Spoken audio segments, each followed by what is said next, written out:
मेरा पति रोजाना शहर से मेरे लिए जलेबी लेकर आता था, जिसको मैं बड़े शौक से खा लेती थी। लेकिन उसके बाद मुझे होश नहीं रहता था। सुबह उठती तो कपड़े गीले रहते थे और एक दिन पति की लाई हुई जलेबी मैंने फेंक दी और सोने का बहाना करके सो गई। और फिर जो मेरे साथ मेरे पति ने किया वह सुनकर आपके रोंगटे खड़े हो जाएंगे।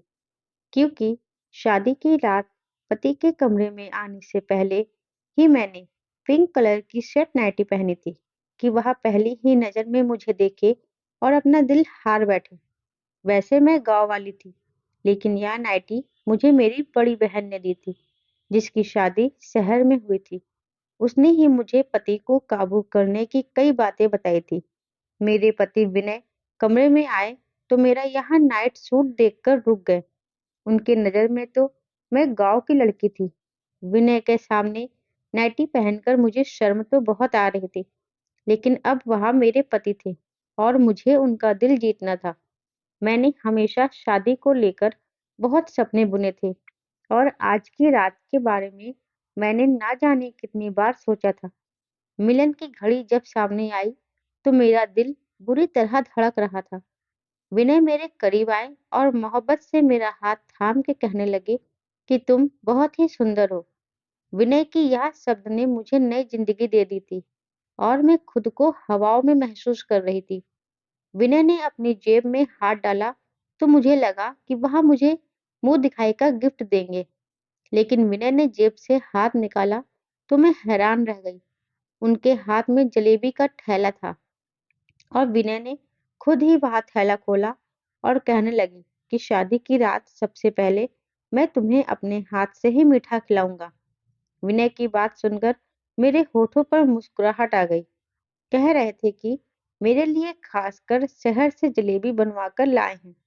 विनय ने मोहब्बत भरे अंदाज से वह जलेबी मेरे मुंह में डाली तो मैंने भी खुशी खुशी खा ली। वह बहुत ही स्वादिष्ट थी। विनय मेरी आंखों में आंखें डालकर मुझसे मोहब्बत भरी बातें करने लगी और मैं ना जाने कैसे नींद में खोने लगी। थोड़ी देर बाद मुझे कुछ होश ही ना रहा। सुबह के वक्त मेरी आंख खुली तो घड़ी में पूरे 9 बजे थे। मेरे कपड़े गीले थे। मैं हैरान थी कि इस रात के इंतजार में मैंने एक पल पल गिनकर गुजारा था। उस रात में मैं कैसे सो गई। फिर मुझे विनय का ख्याल आया। ना जाने वहां मेरे बारे में क्या सोच रहे होंगे। कपड़े कैसे गीले हुए थे। विनय कमरे में नहीं थी। मैंने तुरंत ही अपने कपड़े बदले और नहा धोकर तैयार हो गई। मैं अपने बालों को सुलझा रही थी कि विनय कमरे में आए। उनका मूड बहुत ज्यादा बिगड़ा हुआ था। उन्होंने मुझसे कोई बात नहीं की। मैंने उनसे बात करने की कोशिश की तो पूरी तरह गुस्सा हो चुके थे और यह बात मेरे लिए बर्दाश्त से बाहर थी। मैंने सोच लिया था कि किसी न किसी तरह मैं विनय को मनाकर रहूंगी। विनय के जाने के बाद मेरी सास कमरे में आई तो मेरी आंखों में आंसू देखकर हैरानी से पूछने लगी कि क्या हुआ बहू। मैंने उन्हें बता दिया कि विनय को नाराज कर दिया मैंने। वो कहने लगी कि मैं अभी विनय से बात करती हूँ, लेकिन मैंने हाथ पकड़कर अपनी सास को रोक लिया। उनसे कहा कि वह विनय से कोई बात ना करे, वरना हमसे और नाराज हो जाएंगे। मेरी बात सुनकर वह खामोश हो गई और बोली, छोटी छोटी बातों को दिल पर न लगाओ। कुछ दिन विनय के साथ रहोगी तो तुम उसकी आदत को अच्छी तरह समझ जाओगी। मैं उनकी बात सुनकर खुश हो गई थी। मैं अपने माँ बाप की लाडली होने के साथ साथ अपने सास की भी बहुत लाडली थी। हालांकि बचपन से ही ख्वाहिश थी कि मेरी शादी उनके बेटे विनय से हो। और जैसे ही मैं 16 साल की हुई तो वह मुझसे मिलने के लिए आई थी और जाते जाते मेरा मुंह मीठा करवा कर चली गई। मैं बहुत खुश थी क्योंकि वह मुझसे बहुत प्यार करती थी और इसलिए मेरे माँ बाप को भी इस रिश्ते पर कोई ऐतराज नहीं था। विनय की शहर में अच्छी नौकरी थी। वह सुबह सवेरे शहर के लिए निकल जाते और रात को ही घर लौटते थे। उसकी कमाई से ही मेरी सास ने गांव में एक बड़ा सा घर बनवा लिया था। बहुत सालों से मेरी और विनय की मुलाकात नहीं हुई थी क्योंकि वह ज्यादा वक्त शहर में गुजारता था। घर लौटता तो हमारे गांव आने का उसके पास वक्त भी नहीं रहता था। लेकिन रिश्ता होने के बावजूद भी हमारे गांव मुझसे मिलने के लिए नहीं आया। इसी बात को लेकर मेरे दिल में अजीब सवाल उठने लगे थे। एक दिन मैंने अपनी सास से पूछा, क्योंकि मेरी सास मेरी माँ की सहेली थी, तो मैं उनसे बिल्कुल भी शर्माती नहीं थी। एक दिन वह मिलने के लिए हमारे गाँव आई, तो मैंने बातों-बातों में यह पूछा कि विनय हमारे गाँव क्यों नहीं आते? मेरी माँ के कान में यह बात पड़ी तो मम्मी ने मुझे एक थप्पड़ मारा और बोली, तुम्हें कहने में शर्म नहीं आती? अपने होने वाले पति के बारे में ऐसे बातें पूछती हो? मैं बिलक कर रह गई थी। मेरी सास मुस्कुराते हुए कहने लगी कि क्यों नहीं, जैसे ही विनय को वक्त मिलेगा, जरूर आएगा। जब से उसे शहर की हवा लगी है, वह बहुत ही कम बात करता है। अब पहले की तरह नहीं है, बल्कि गंभीर हो गया है। उनकी बात सुनकर मम्मी कहने लगी, जब लड़कों पर जिम्मेदारी पड़ती है, तो इसी तरह गंभीर हो जाते हैं। एक मेरी बेटी को ही अकल नहीं आ रही है, मुंह उठाकर जो चाहे पूछ लेती है। मम्मी ने गुस्से में एक नजर मेरे तरफ किया, तो मैं वहां से उठकर अपने कमरे में आ गई। उनके जाने के बाद भी मम्मी ने मुझे हजारों बातें सुनाई। मम्मी पता नहीं क्या कुछ कह रही थी। मैं तो अपने ही ख्यालों में मगन थी। मैं मैं यह सोचकर खुश थी कि मेरा होने वाला पति भी हीरो की तरह शहरी बन गया है। मुझे शुरू से ही शहर में रहने का बहुत शौक था। उन्होंने शादी के लिए 2 साल का वक्त दिया था और 2 साल का वक्त बस सपने बुनने में ही निकल गया था। लेकिन मुझे क्या खबर थी, एक दिन मेरे सारे सपने मिट्टी का ढेर बन जाएंगे। कुछ दिन के बाद मेरी और विनय की शादी बहुत सारे रस्मों रिवाजों के साथ धूमधाम से हुई थी। मैं विनय के साथ विदा होकर उनके गांव चली आई थी। मेरी सास ने बहुत ही खुशी से वेलकम किया था, लेकिन शादी की रात सोने की वजह से विनय बहुत ज्यादा गुस्सा थे और पूरा दिन उसने मुझसे कोई बात नहीं की। मैं सारा दिन बिन पानी मछली की तरह उसके आगे पीछे तड़पती रही, लेकिन उसने एक नजर भी मुझ पर न डाला। सारा वक्त घर की छत पर गुजारा और गांव में औरत को छत पर जाना मना होता है, इसलिए मैं उसके पीछे भी ना जा सकी। रात के वक्त विनय खुद ही कमरे में आया। मेरी आंखें रो रो कर सूज चुकी थी। वह मेरे पास बैठकर कहने लगा कि मुझे माफ कर दो, मैं गुस्से में आ गया था। मैं तुम्हारे पास बैठा था और तुम इस कदर गहरी नींद सो गई थी कि मेरे उठाने पर भी ना उठी, इसलिए मैं गुस्सा हो गया था। मुझे पता था कि गलती मेरी है, इसलिए मैंने विनय से खुद ही माफी मांगी और कहा कि आगे मैं शिकायत का मौका नहीं दूंगी। वह खुश हो गया और मेरे लंबे बालों की तारीफ करने लगे। मैं सोचने लगी, विनय सारा दिन इस कदर नाराज होने के बाद अचानक उनका अंदाज इतना अच्छा कैसे हो गया था। विनय ने एक बार फिर जलेबी निकाली और अपने हाथ से मेरे मुंह में डालकर कहने लगा कि जलेबी खाने से होठ रेड हो जाते हैं। तुम्हारा खूबसूरत होठ और खूबसूरत हो जाएंगे। उनके बातों में मोहब्बत की इस कदर मिठास थी कि मैं शर्मा गई। विनय मेरे हाथ पकड़े और कुछ कह रहे थे, लेकिन मुझे कुछ होश ही न रहा और थोड़ी ही देर के बाद मैं दुनिया की से दूर हो चुकी थी। एक बार फिर मेरी आँख खुली तो सुबह के 10 बज रहे थे। मेरे होश उड़ गए थे। मैं जान गई थी कि विनय एक बार फिर गुस्सा हो चुका होगा। अब मुझे समझ ही नहीं आ रहा था कि मुझे इस तरह गहरी नींद कैसे आ सकती है। मेरे कपड़े पूरी तरह गीले थे और मुझे ठंड लग रही थी। मैं जल्दी से नहा धोकर तैयार हो गई और कमरे से बाहर निकली तो कमरे के बाहर मेरे पति गुस्से में मेरी सास से कह रहे थे कि आपने ऐसी लड़की से मेरी शादी करा दी है जिसे सोने उठने की कोई समझ नहीं है। मैं कैसे इसके साथ सारी जिंदगी गुजार सकता हूँ। इसे यह भी मालूम नहीं कि गांव की औरतें सवेरे उठकर घर के कामकाज करती है। आप सुबह से उठकर घर का काम कर रही हैं और वह महारानी बनकर सो रही है। अगर ऐसा ही हाल रहा तो मैं ज्यादा दिन तक आपकी चहेती बहू को अपने घर में बर्दाश्त नहीं कर सकता। विनय का यह शब्द सुनकर मैं घबरा गई। मैं सोच भी नहीं सकती थी कि मेरे पति इतना सख्त होंगे। इससे आगे बातें सुनने की मुझ में हिम्मत नहीं थी। मैं चुपचाप से किचन में चली गई थी। मेरी सास सच में सुबह से कामकाज में लगी हुई थी, क्योंकि किचन भी पूरी तरह साफ था और दोपहर का खाना भी बन चुका था। मैं विनय के साथ साथ अपनी सास की नजरों में भी गिर रही थी। मुझे रह रहकर अपने आप पर गुस्सा आ रहा था। ना जाने मुझे क्या हो गया था। मैं सारे घर का चक्कर लगाई तो वहां पूरा काम कर चुकी थी, और शायद इसी वजह से विनय हद से ज्यादा गुस्सा थी। वहां फिर छत पर जा चुके थे, क्योंकि उन्हें अच्छी तरह पता था कि मैं उनके पीछे छत पर नहीं जा सकूंगी। मैं सारा दिन रोती रही। वह खुशी जिसके लिए मैंने कई साल इंतजार किया था, मैं अब तक उससे दूर थी। ना ही विनय का साथ पूरी तरह नसीब हुआ था, और ना ही उनके दिल में जगह बना सकी थी। और विनय के शब्द ने मुझे अच्छी तरह यह बात बता दी थी कि अगर मैंने कोई गलती की तो वह मुझे घर से निकाल देगा। मेरी गांव से बार बार मम्मी का फोन आ रहा था। मम्मी कह रही थी कि एक हफ्ते के लिए हमारे घर आकर रह जाओ। रस्म के मुताबिक शादी के बाद एक हफ्ते के लिए बेटी अपनी मायके रहने के लिए आती है। मैं बिल्कुल भी नहीं जाना चाहती थी, क्योंकि विनय मुझसे पहले ही नाराज थे। ऐसे में अगर उनको छोड़कर मम्मी के घर चली जाती तो शायद वह कभी मुझसे बात न करते। रात के वक्त विनय कमरे में आ गए। मुझे हैरानी हुई, अचानक ठीक कैसे हो गए थे। मेरे पास बैठकर खुद ही पूछने लगे कि तुम्हारी मम्मी का फोन क्यों आया था। मैंने सारी बात बता दी तो कहने लगे कि अच्छी बात है, तुम चली जाओ, वरना मम्मी कहने लगेंगी कि मैंने मना किया है।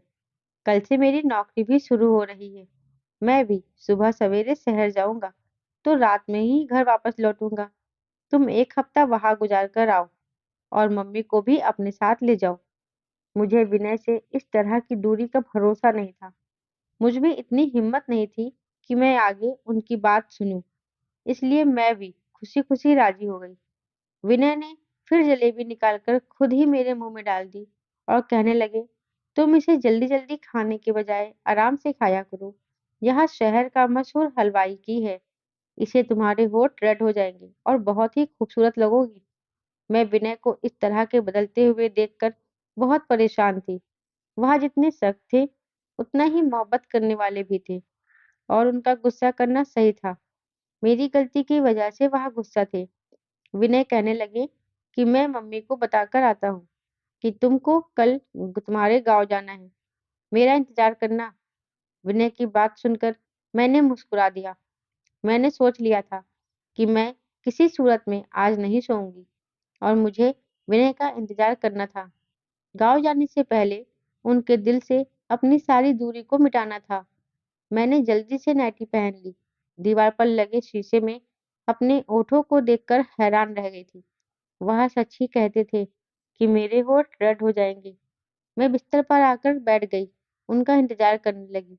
लेकिन विनय के वापस आने से पहले ही एक बार फिर से मैं सो चुकी थी।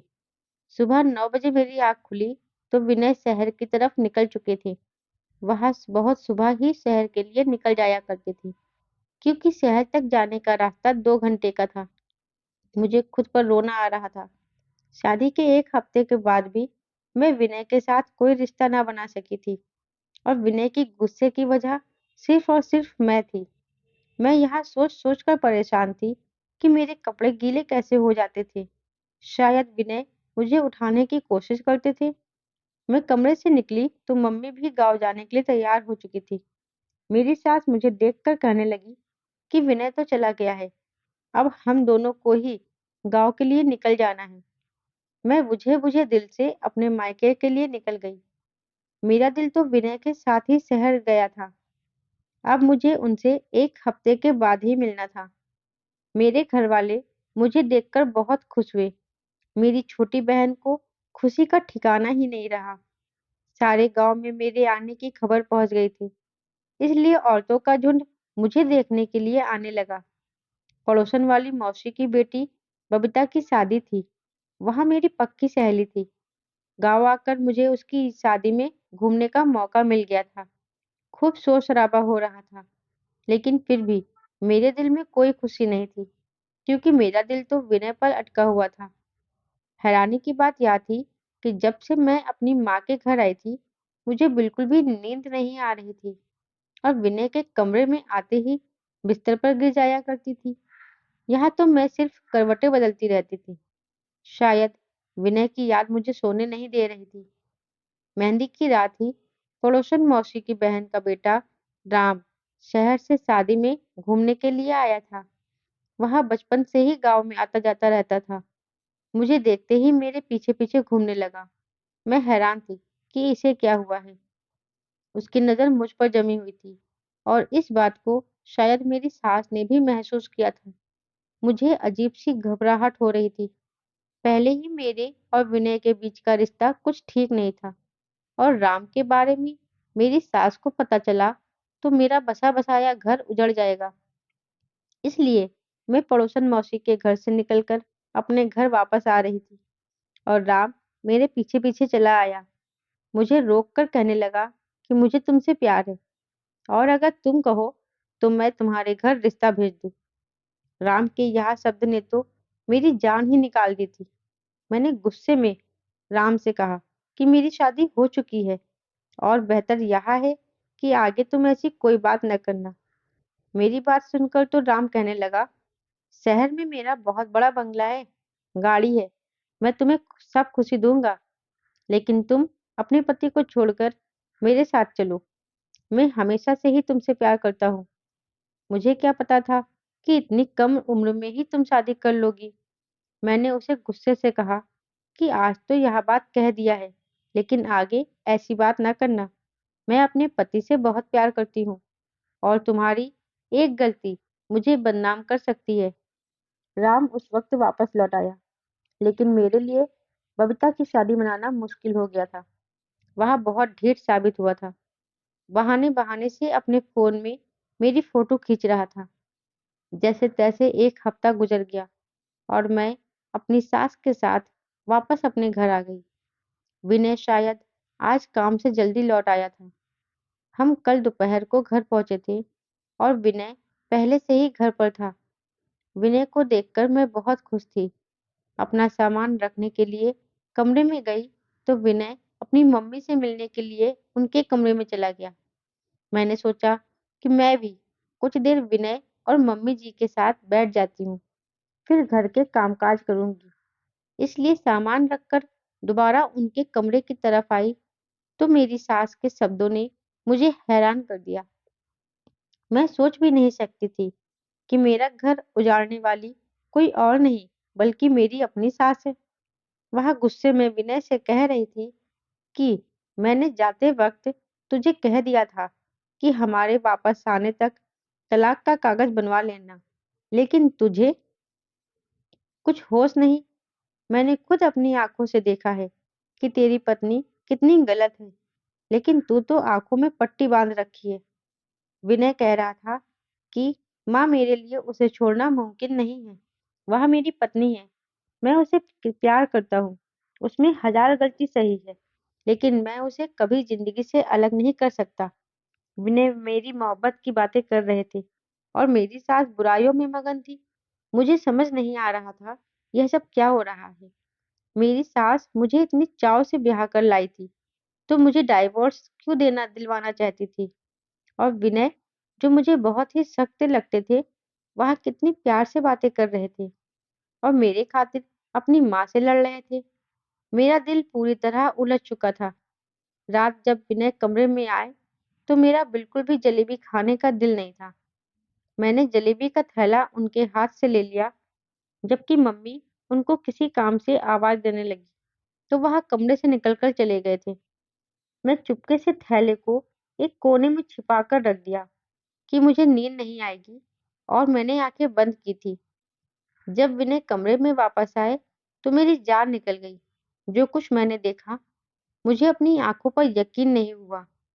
विनय ने जग भर कर पानी मेरे ऊपर डाल दिया था। मैं आंखें नहीं खोली। आज मैं दूध का दूध और पानी का पानी करना चाहती थी। विनय किसी को आवाज देकर कहने लगे कि अंदर आ जाओ, यह पूरी तरह बेहोश हो चुकी है। थोड़ी देर में एक खूबसूरत लड़की मेरे कमरे में चली आई। वह मेरे बिस्तर पर विनय के साथ बैठ गई और वह दोनों जिस तरह एक साथ थे, मेरी जान निकल गई। इससे ज्यादा मुझ में बर्दाश्त की हिम्मत नहीं थी। ठंडे पानी से मेरा शरीर कांप रहा था। मैं उठकर बैठ गई। मुझे जागता देखकर उन दोनों की आंखें हैरत से फटी की फटी रह गई। मैंने विनय की तरफ घूर कर देखा। उस वक्त मैं इतना गुस्से में थी कि मुझे विनय से डर भी नहीं लग रहा था। मैंने विनय से कहा कि मुझे सच-सच बताओ, यह लड़की कौन है? जलेबी में ऐसा क्या था जो मैं अपनी होश खो बैठती थी? तुमने यहाँ सब क्यों किया है और मुझे इतना बड़ा धोखा क्यों दे रहे हो? मैं सवाल पर सवाल पूछती चली गई और मेरे अंदर एक तूफान उठा था। विनय सर झुकाए कहने लगा कि यह लड़की उनकी पत्नी है और उससे शादी के 1 हफ्ता पहले ही गाँव में आए थे। वह कभी मुझसे शादी नहीं करना चाहते थे, लेकिन उनकी मम्मी ने जबरदस्ती उनका रिश्ता मुझसे तय कर दिया। पत्नी का नाम सुनकर मेरे तो पैरों तले से जमीन निकल गई। विनय कह रहे थे, हमारी शादी रोकने के लिए शादी होने से 1 हफ्ते पहले वह यह सोचकर रिया से शादी करके आ गए कि जब वह रिया को बहू बनाकर इस घर में लाएंगे, तो उनकी मम्मी मुझसे शादी नहीं कराएंगी। लेकिन उनकी मम्मी ने उनकी एक न सुनी और उन्होंने विनय पर दबाव डाला कि वह रिया को तलाक दे दे। विनय रिया को छत वाले कमरे में रख दिए क्योंकि गांव में औरतों को छत पर जाना मना होता था। इसीलिए विनय को यकीन था कि मैं कभी उनके पीछे छत पर नहीं जाऊंगी। विनय जानबूझकर जलेबी में नशे की दवा मिलाते थे कि मैं सो जाऊं और हर रात हमारे ही कमरे में रिया के साथ वक्त गुजारते थे। रिया शादी से पहले शहर में नौकरी करती थी, इसलिए मम्मी को लगता था कि रिया इज्जतदार नहीं है और इसलिए मम्मी बार-बार कहती थी कि मैं रिया को डिवोर्स दे दूं। रिया मेरा पहला प्यार है। विनय कह रहे थे कि मम्मी ने आत्महत्या करने की धमकी दी थी, इसलिए विनय ने मुझे अपनाया है। विनय रिया को किसी हालत में नहीं छोड़ सकता और इस बात का मुझे भरोसा था। विनय ने मुझे सारा सच बता दिया था, जिसे सुनकर मेरे पास कहने के लिए कुछ नहीं था। मैं जान गई थी कि मेरी सास उस दिन रिया और विनय के डिवोर्स की बातें कर रही थी, जिसे सुनकर मैंने गलत मतलब निकाल लिया था। मेरी बर्बादी के पीछे सिर्फ विनय का हाथ नहीं था, बल्कि मेरी सास का भी था, जिन्होंने यह जानते बूझते कि उनके बेटे ने अपनी पसंद से शादी कर रखी है, जबरदस्ती उसके साथ मेरी दूसरी शादी करवा दी। मैंने विनय के साथ जिंदगी को लेकर कई सपने देखे थे। ऐसे इंसान के साथ मैं कभी जिंदगी नहीं बिता सकती थी, जो किसी और से इस कदर मोहब्बत करता था कि उसकी खातिर मुझे नशे वाली जलेबी तक खिला सकता था। मैंने अपना सामान बांध लिया और अपनी सास को नमस्ते कहकर अपने गांव के लिए निकल गई। मेरी सास ने बहुत कोशिश की कि वह बार-बार मुझे यकीन दिला रही थी कि विनय रिया को छोड़ देगा और मेरा हो जाएगा। लेकिन मैं कभी ऐसे इंसान के साथ गुजारा नहीं कर सकती थी, जो मुझे मोहब्बत नहीं दे सकता था।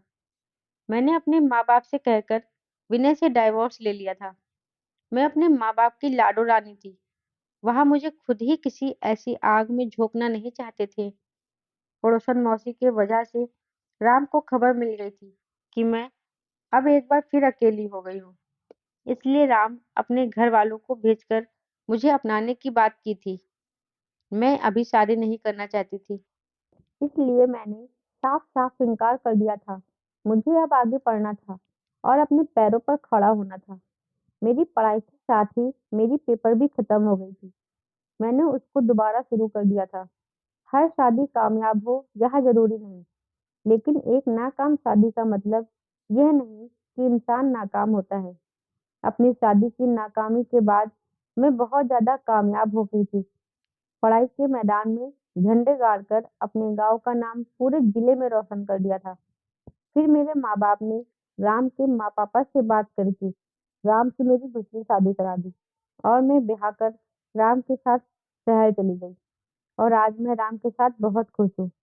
दोस्तों, अगर कोई बहन या बेटी नाकाम शादीशुदा जिंदगी का शिकार हो गई है, तो ये याद रखना कि जिंदगी में आगे बढ़ने के लिए नए रास्तों की तलाश करें और जिंदगी को दूसरी कामयाबी को समेटें। दोस्तों, आज की कहानी आपको कैसी लगी हमें कमेंट बॉक्स में ज़रूर बताएं और आगे ऐसी कहानी सुनने के लिए मेरे चैनल को सब्सक्राइब ज़रूर करें। धन्यवाद।